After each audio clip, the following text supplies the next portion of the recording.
guys, welcome to episode 15 of the Knit Now Swatch Later podcast. My name is Courtney and this is a knitting podcast. I'm coming to you from Pennsylvania where I live with my husband and my 2 dogs and 2 cats. You can find me on Instagram as Knit Now Swatch Later and on Ravelry as Pup.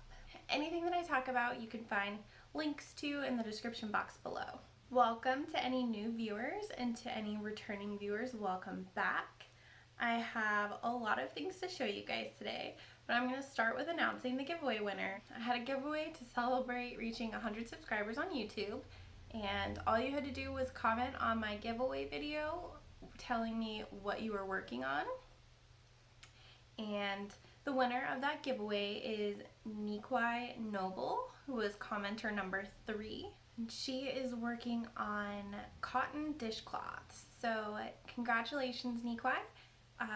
Make sure that you contact me. My email address is knitnowswatchlater@gmail.com. Go ahead and get in touch with me and send me your full name and mailing address, and I'll get that shipped out to you. So I thought that was a lot of fun. Thank you to everyone for participating. I would love to do this again sometime. If you're a maker and would like to donate to a future giveaway, go ahead and get in touch with me. I would love to show your makes on the podcast and give them away in the future. So for finished objects today, I have 2. First up, I have my husband's Metroid sock that I finished the second one. This progress keeper is marking where I was the last time I showed it on the podcast. So I made quite a bit of progress. And here is the second one to prove that there's 2. And I also have my second heel toe do-si-do sock by the Crazy Sock Lady. And this Oogie Boogie is marking where I was the last time, so I finished up the foot and the toe. So now he has 2. So next up I have my corner to corner scrappy crochet blanket. So I don't show this every 2 weeks, but I try to show it at least once a month to show the progress on it. So here is my progress keeper that is marking where I was the last time I showed it on the podcast. So I added maybe 5 rows of color. And this is just a scrappy corner to corner blanket.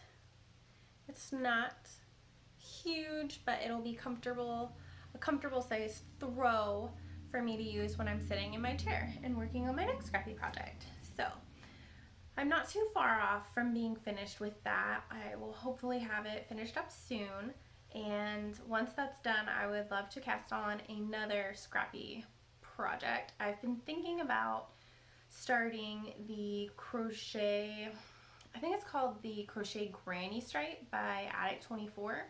So I'm thinking about using my minis once I finish with that corner to corner blanket to start one of those. So let me know what you think if you have made that before and what you thought about it. Next up I have in my bag from Kitsch's The New Black. This is one of my favorite project bags.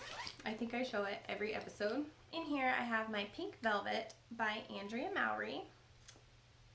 Here it is so far. Since, let's see, my honey pot is marking where I was the last time I showed it on the podcast, and since then I have split for the sleeves and I've knit about maybe 4 inches of the body. And I am loving this. I cannot wait to have this to wear. Fortunately, by the time I finish it, it'll probably be too hot to wear it. But I cannot wait to break it out in the fall. I have loved working on it, and although I prefer to knit the color work, I think that just works out better for me because because I'm really excited to get to the next row, the next color change, etc. But with my carpal tunnel, if you're new to the podcast, I have been having some problems with my wrist and my elbow, like between the two, because I have carpal tunnel and possibly tendonitis, which thank you so much for everyone who reached out to say that they hoped I was feeling better and they hope it healed okay. I really appreciate that. I am feeling a lot better, but I still have to take a lot of breaks and take it easy when it starts to hurt, but I have been able to do so much more knitting, and that makes me really happy. But as I was saying about the pink velvet, it's really nice when I just want to knit a little bit, but I'm starting to get kind of sore in my hands. It's so nice to be able to pick that up and work on the knit. It's just knitting in the round at this point, so I have been loving that, and it has been getting a lot of attention. So next up I have a new cast on. I originally cast this on as part of Julia Knitter's one week knitting challenge that she hosts on Instagram, and I had started the pattern. Let me show you the socks first. So these are, I don't know if you can even see those. Here we go. These are the Together We Knit socks by Twin Stitches Designs. And I'm not very far. I only have a couple repeats of the pattern, but I am working these 2 at a time on a US size 1 2.25 millimeter ChowGoo red lace. These are my favorite needles, and I love the cord. I don't know if you can tell, but I just love how there's no memory in these cords. They're perfect for magic loop, which is what I'm doing here. And I can't say enough good things about these needles. They are my absolute favorite. And then the yarn that I'm using is Tina's Twisted Fibers in the colorway Great Heart. This is 75% superwash BFL and 25% nylon. And it's working up really nicely. I started these as part of the one week knitting challenge that Julia Knitter was hosting over on Instagram, and I got all the way to the heel and probably about 3 or 4 inches into the foot when I realized that there was a pattern update to correct the pattern, and basically this ribbed pattern was going all the way down the sock, and I hate ribbing. So I was trying to push through it to finish this challenge, but once I saw the pattern update that changed it to this, it's not a garter pattern, but it kind of looks like it.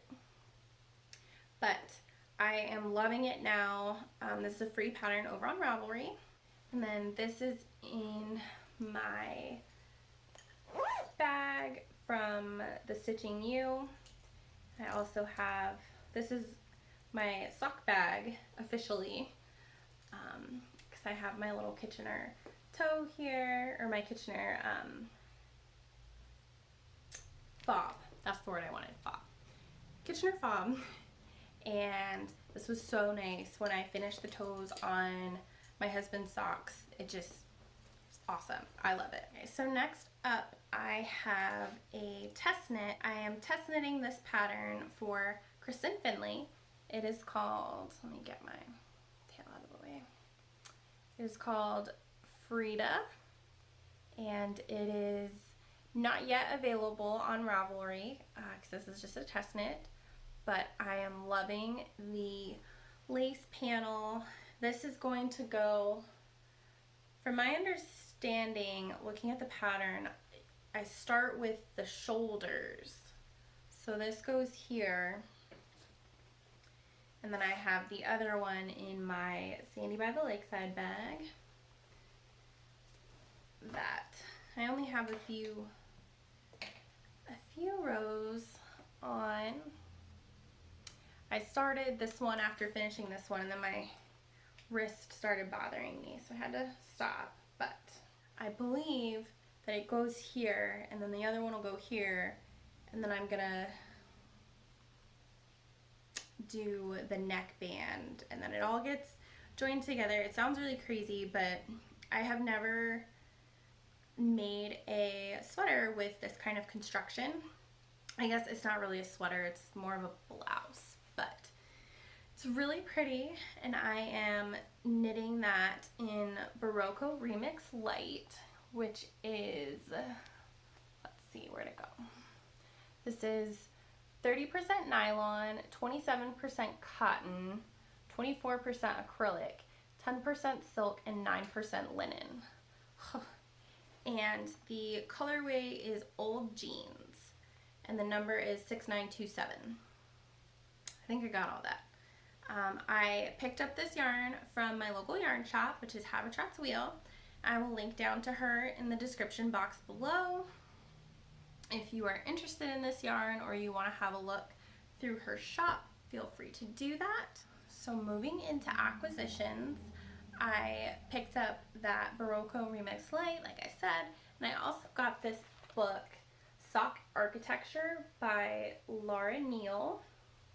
And this book is really neat because it has just a bunch of different heels and toes for sock knitting.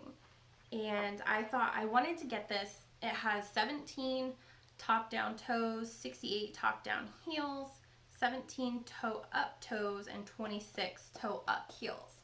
So I thought that would be a good resource for knitting socks because I hate knitting the heel flap and gusset on socks. So, but unfortunately that's the heel that my husband feels fits him the best. So I was hoping that I could do some research using this book to find a heel that will fit his foot well, but that I like better. So that is justification for that purchase.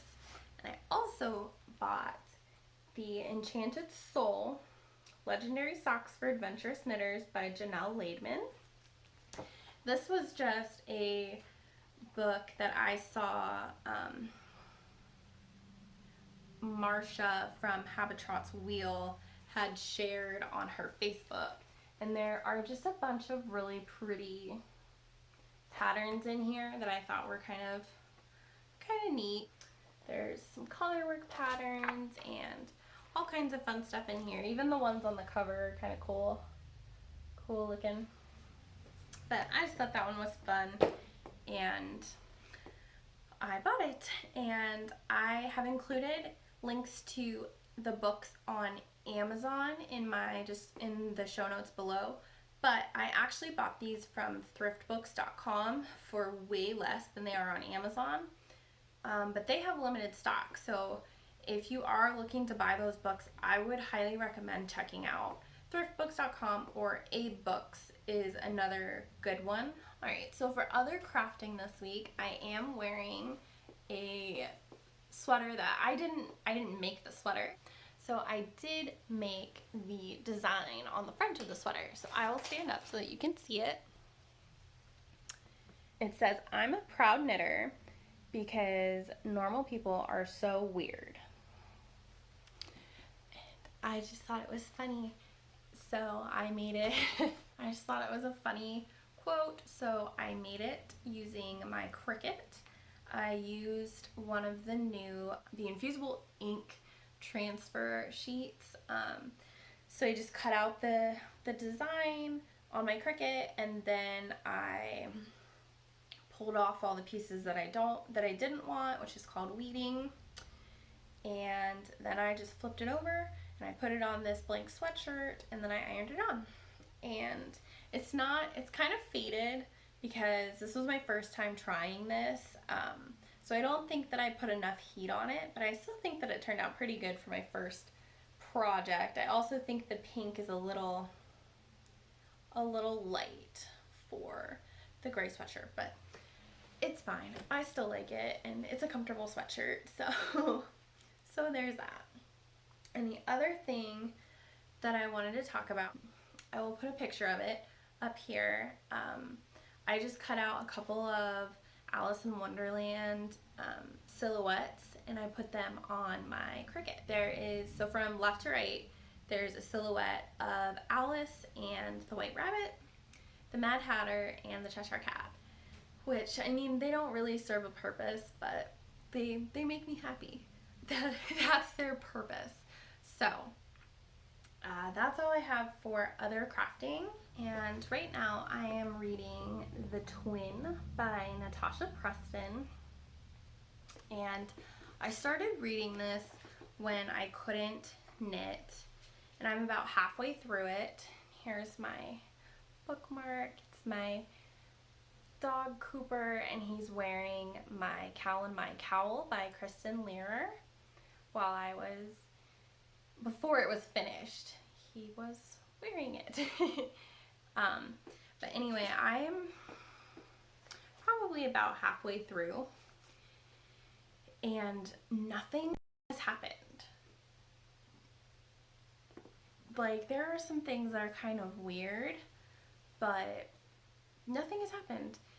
And I don't know. I want to finish it just for the sake of I started it and would like to finish it, but I'm really hoping that it gets more interesting, especially because on the back it says, at the very end, it says, "The Twin is an unput-downable read that will keep you on the edge of your seat until the very end." And I have to say, I've put this book down quite a bit, several times in fact, and sometimes it takes me a very long time to pick it back up. I don't think I've read it in like a week, maybe 2. So I don't know, I'll keep you guys posted on this one. I also just started listening to Sometimes I Lie by Alice Feeney, which was a recommendation from a friend of mine, but I haven't gotten very far yet. But this one is already significantly more interesting than The Twin, so I think I will probably have I'm listening to that on Scribd, and I will put a link down below if you want to join.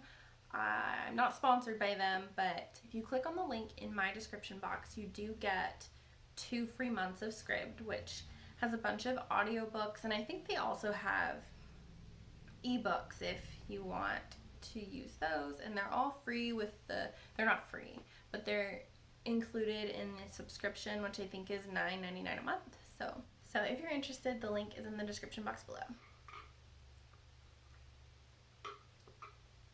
Moving into questions, I had a few this week. The first question is from TS, and she asks, "Have you ever dealt with a troublesome yarn or stitch or project? If so, how did you handle it? And how did you prevent yourself from getting too worked up that you quit the project altogether?" I'm looking down at my notes here so that I remember the question and who asked it and my response. So to this I say yes, 100 times yes to all of the above. Sometimes I have to consider if the project would be better off using a different yarn, and usually that solves the problem. But as far as troublesome stitches, I always struggle with a tubular cast on. I don't know why. I always have to do it several times over, and it's totally worth it. The end result is so worth it. It looks really professional, but